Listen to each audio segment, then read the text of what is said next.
I think need a little bit of a miracle. I cannot swim so good.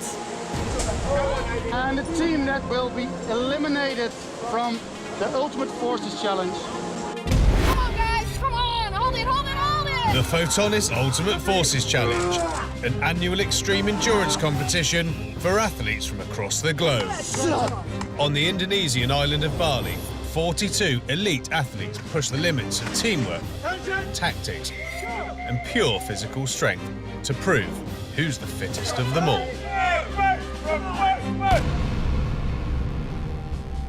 Last time we saw our 4 remaining teams compete against each other in an intense water obstacle race. With 4 teams competing for 3 spots in the final.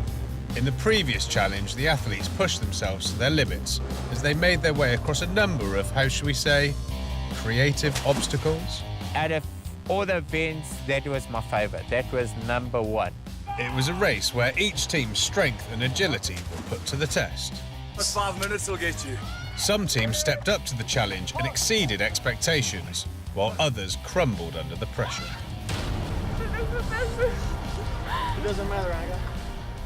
At the end of the day, South Africa had set a new UFC time record, while retaining hold on the top spot. Canada surprised many by gaining ground on 3rd place Australia. Belgium is a strong second in the overall standings. Today they face what is arguably the competition's most difficult challenge to date. Only the top 3 teams will compete in the Photonis Ultimate Forces Challenge final. We know where we are in the standings. I think need a little bit of a miracle. It is elimination day today, so one team has to go, and we are not ready to go, so we wanted to go to the finals. You never know what happens. I know in the last few competitions, penalties have played a pretty big role as far as switching rankings, so maybe some more penalties might play a big role. This challenge is an elimination game, which means the team finishing 4th in the overall standings after this game will be going home. Everybody's a little bit nervous today. It's a scramble. The points are really close, but it's a fight for 4th, 3rd and 2nd. I don't think we're anywhere near elimination. So we're even thinking of sitting this one out, you know, giving our team a rest. But we won't do that. We won't do that. We'll compete and we'll do everything every day. In today's challenge, our teams are in for the ride of a lifetime, here at this stunning Balinese waterfall. Today's extreme challenge involves a 3-kilometre jungle survival course. 2 athletes from each team will be required to run up, swim through and abseil down Bali's most spectacular waterfall. And of course they will have to do this with a few old friends for company. Small course, through the water, and there you have to go down. You abseil down just beside the waterfall. And the abseiling off a 35-metre cliff into water is a warm-up for the strenuous run. Then we had to run up the stairs all the way, oh man, it's been 150 stairs to the top of the waterfall again. For the last 300 metres of the race, the athlete will have to lug 2 sandbags against the current and over the finish line, neck deep in the rapids. At least the Balinese heat won't be a problem. It's quite heavy current, so it will be heavy. You have to do it with 2, and there are 2 sandbags, so work together, work together. That's the thing. On paper, the battle is between Canada and Australia for 3rd spot and a place in the final. But even with so much at stake, the Canadians remain in good spirits. When we saw the challenge, we all thought this was going to be the most fun challenge yet, and we all wanted to do it. So we drew straws. We grabbed 3 straws and 1 girl picked and then 1 guy picked because we thought that was the most fair way. We knew we were all capable of getting it done, and that was the way we decided to do it. Using an age-old scientific method of fate, it was decided that Matt and Carson would be responsible for keeping Team Canada in the game. To avoid elimination, they'll need both individual perseverance and then tactics to beat the only team standing in the way for a spot in the final, Team Australia. We knew we had to make a strong appearance in that event, and we definitely knew we needed a top time. It's a pretty cool challenge, so see what happens. And they're off. The first hurdle is simply getting out of the water.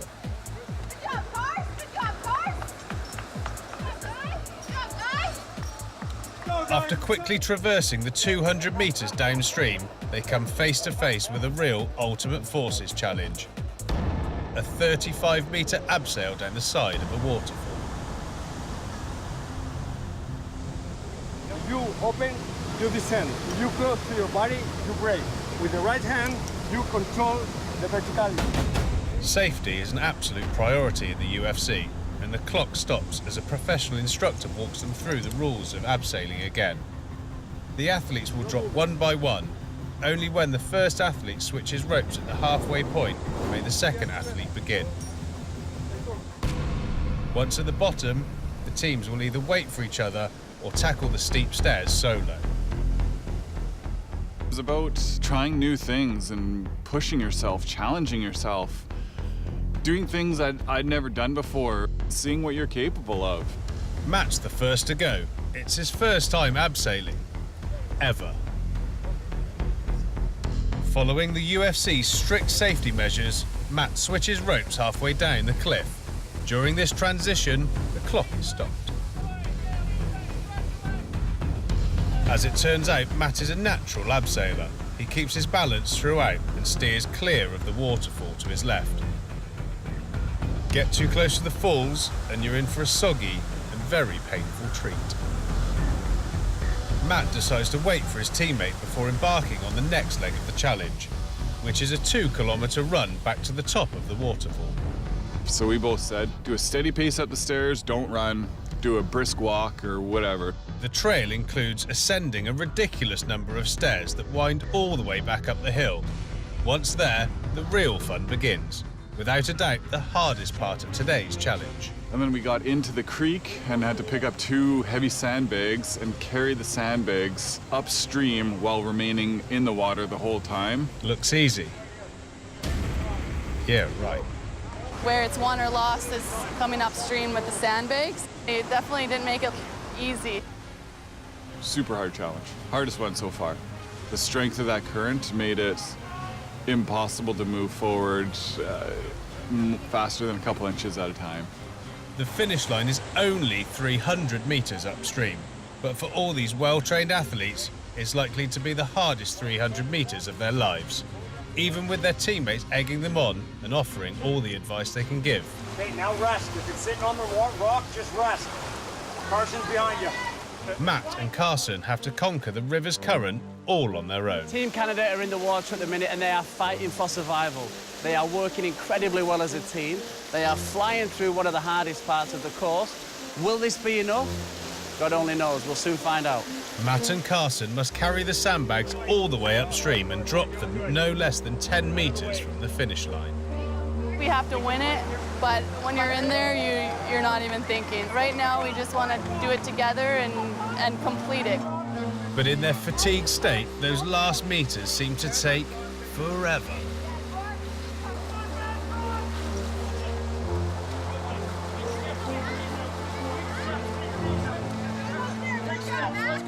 And finally, they reach their finish line.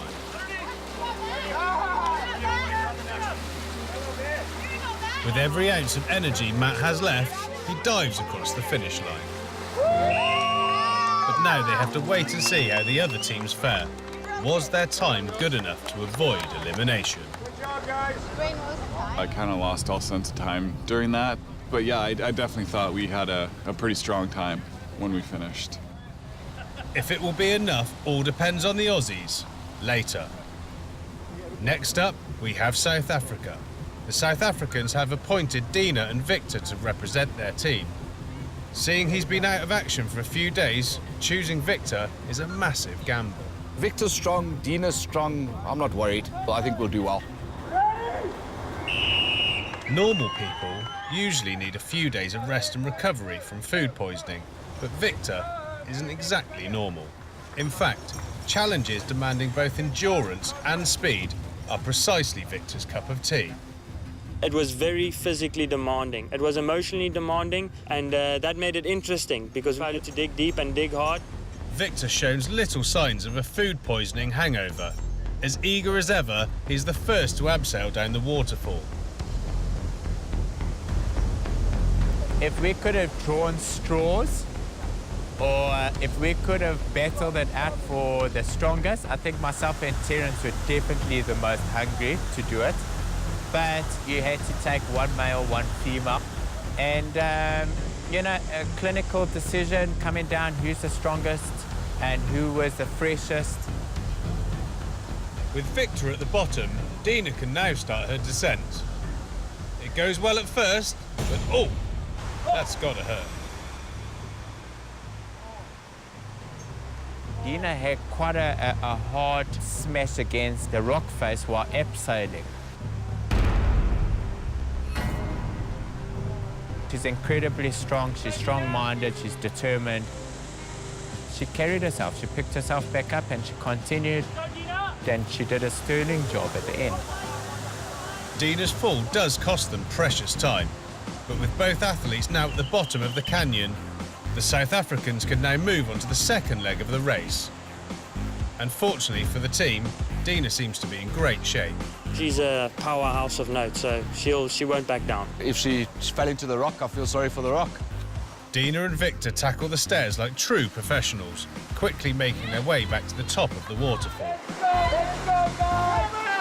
As we entered into this challenge, Victor was taken a little by surprise, underestimating the current flow and the depth of the water. Hence, losing the sandbag and putting immense pressure on him to challenge himself with the time and get the best time, but at the same time now he had to start diving and searching for the sandbag. Come on, I know it's hard, you're right here. Victor is finally able to fish out the sandbag from the bottom of the river, but not without losing valuable time for South Africa. Things, however, are about to get a whole lot worse. Less than a minute after recovering the sandbag, Victor inexplicably drops it again. There's dead water, that's it. Follow the dead water. With Dina's help, they again recover the sandbag. Besides lost time, Team South Africa's game of hide and seek cost the athlete, more importantly, energy they desperately need to battle the current upstream. Killing it, killing it. Proud of you guys. Come, keep it going, keep it going. I was caught out most by this obstacle. My strength is, just as much as I'm a strong runner, I have a very good body-to-weight ratio, whole new ball game. Their struggle hasn't gone unnoticed. All the other teams are standing along the track, watching and observing how Victor and Dina fare.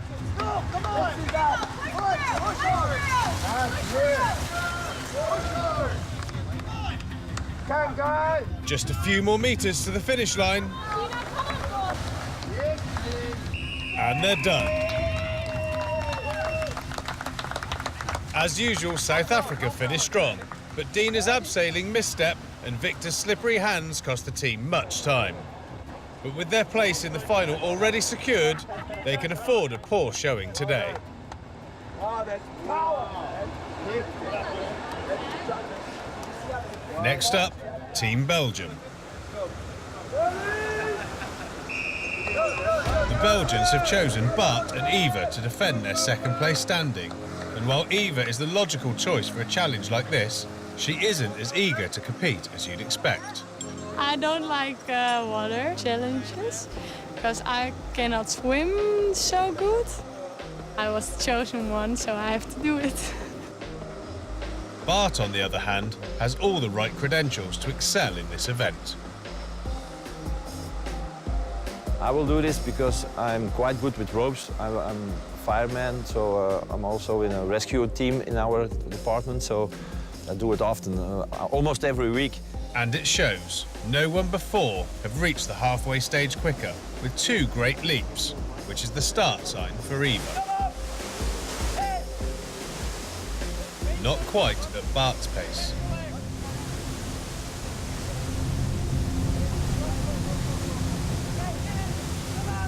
For Bart, hanging over a cliff is like a walk in the park. He does his best to motivate Eva, but how do you motivate someone beyond fear? Eva, but we talked to her a little bit in the beginning and we said to Eva, just jumping on and go down. After a few moments of hesitation, Eva finally begins her descent, slowly but surely.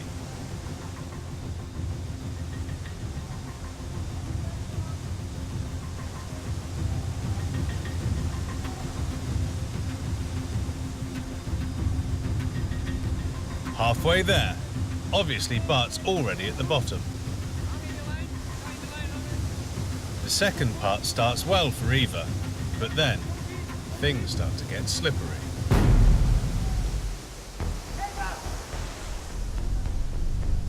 My elbow hit the ball, and yeah, I wasn't happy about that. Unfazed, Eva gives in to the call of gravity and drops into the water below. One of the most reliable runners in the competition, she is more than comfortable with 2 feet on the ground. Knowing this, Bart decides to get a head start and begin the difficult climb. She's a good runner. You have to run upstairs, so it's running up. And then through the water, she's skinny. Maybe she has not a lot of influence of the current on her body, so that's our tactic. And I'm strong, so I can hold Eve if necessary, so we will see. Eva begins her ascent on the stairs, all the way back to the river where Bart is waiting for her. The team make excellent time on the stairs compared to Team Canada and the South Africans. Their reward, however, is a date with by far the most difficult leg of today's challenge. You can have a tactic with it. It's go in and you will see. Can you hold there? Can you hold there? Or stand there or stand there? After a few meters, it becomes clear that the team have made a tactical error. Instead of making her more streamlined as they'd hoped, Eva's petite body is easy prey for the rough current. And then at a certain point, we lost one sandbag in the middle of the stream. And we knew you get a penalty if you lose a sandbag or from not carrying a sandbag over the finish. Knowing that a penalty at this stage could result in an aeroplane ride home, Eva frantically dives for the sandbag, but fails. Only thing I thought was you have to take the sandbag over the finish line. Eva on the rocks with her leg, I hold her leg, and then I went under. And This unorthodox approach from Bart to recover the sandbag remarkably works. Bart's valiant effort earns the respect of the onlooking athletes, but the struggle is hardly over.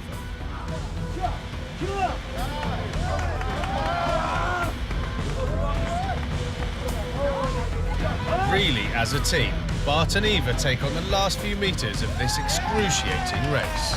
it was a stupid thing. We lost the sandbag and then we lost a lot of time there. Fair enough, but anything is better than the 3-minute penalty they could have had by not fishing the sandbag out of the water. In a hell pot. Really? With the Belgians safe on dry land, all eyes turn to the Australians. If they can post a quicker time than Team Canada, they'll secure a place for themselves in the final. It is possible that we could get knocked out. Anything could happen. Like underestimating the current, for instance. Like every team, the Aussies are struggling with the first few metres. We wasted time there just getting me out of the water. They do recover from the sluggish start relatively quickly and make their way over to the rocky terrain onto the waterfall. And as we've come over a rise, you can hear the roar of the water getting louder. Wayne decides to go first. Both athletes know that they hold the fate of Team Australia in their hands.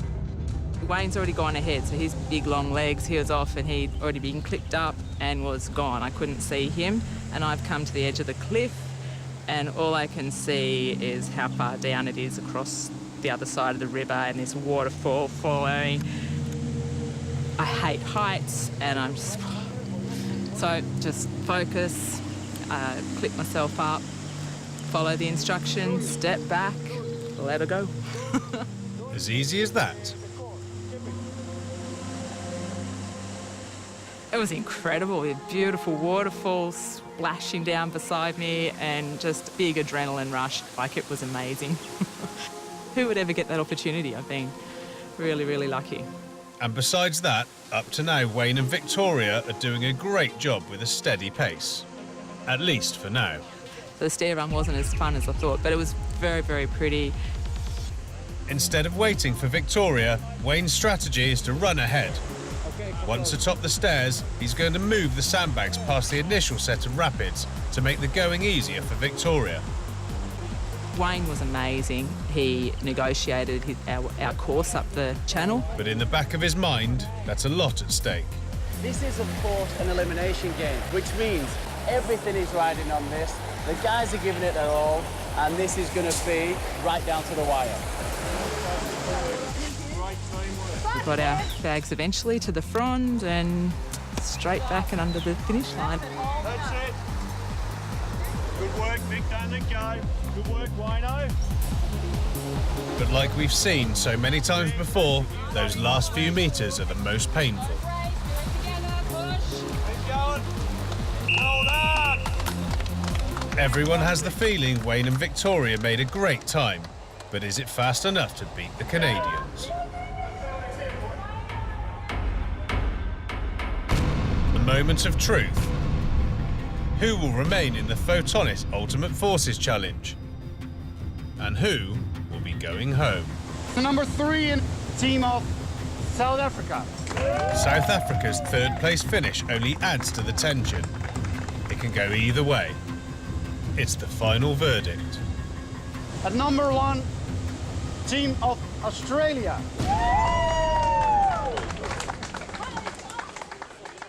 Fantastic for us, Team Australia first, and that actually bumped us up to overall second ranking, which was really, really exciting. But yeah, of course, then that also meant that somebody had to go. And that somebody has a name. Canada. It's a bittersweet ending for the Canadians, who throughout the competition showed both perseverance and charisma. Bittersweet because we knew we did well in that last challenge, but then just not quite enough. So, I mean, we had the high of finishing one of the most difficult challenges and finishing strong, but then the disappointment of not being able to continue on. And of course, one team's misery is another team's glory. In this case, Team Australia, alongside Team South Africa and Belgium, are heading to the finals. Team Canada must leave the competition immediately, which means the 3 remaining teams will progress to the next stage.